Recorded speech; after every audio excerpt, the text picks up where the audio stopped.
బూజువట్టిన మైక్లకు దుమ్ము దులుపుర్రి, పాత బండ్లకు రంగులేసి కొత్తగా తయారు చేయుర్రి, ఊరూరా జెండాలు కట్టుర్రి, గోడలు కనబడకుండా పోస్టర్లు అతికియుర్రి, మీటింగ్లు పెట్టుర్రి, ముచ్చట్లు చెప్పుర్రి. ఇక వెనుకకు తగ్గేదేలే అన్నట్టు తయారైన పార్టీలు.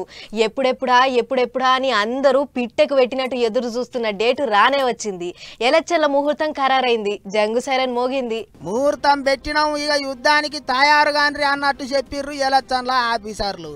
ఎంపీ ఎలక్షన్లు, అసెంబ్లీ ఎలక్షన్లు ఎప్పుడెప్పుడు పెట్టేది కుల్లా చెప్పేసిర్రు. అన్నిటికీ మించి ఇటు తెలంగాణలో అటు ఏపీలో మే 13 తారీఖు నాడు ఓట్లేసుడు, జూన్ 4 తారీఖు నాడు వేసిన ఓట్లు లెక్కబెట్టి ఫలితాలు చెప్తారట. అంటే దగ్గర 2 నెలల దాకా టైం ఉన్నది.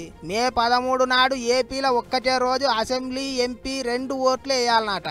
ఇటు తెలంగాణలో ఎంపీ ఎలక్షన్లకు మాత్రమే ఓట్ల జాతర నడుస్తుంది అన్నట్టు. మొన్న కంటోన్మెంట్ ఎమ్మెల్యే యాక్సిడెంట్ల జీవిడిచే కదా, ఇక పండ్ల పని ఆ సీటుకు కూడా 13 తారీఖు నాడే ఎలక్షన్లు పెడతారట.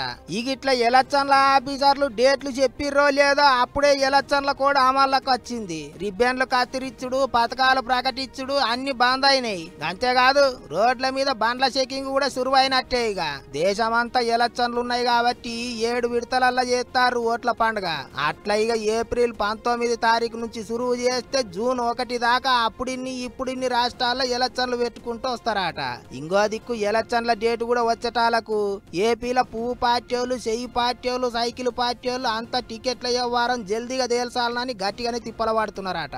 ఏమాయ ఇంకా చెప్తలేరని అడిగితే ఎవరంతకు వాళ్ళు పెద్ద ప్లానింగే ఉన్నదా అంటున్నారట.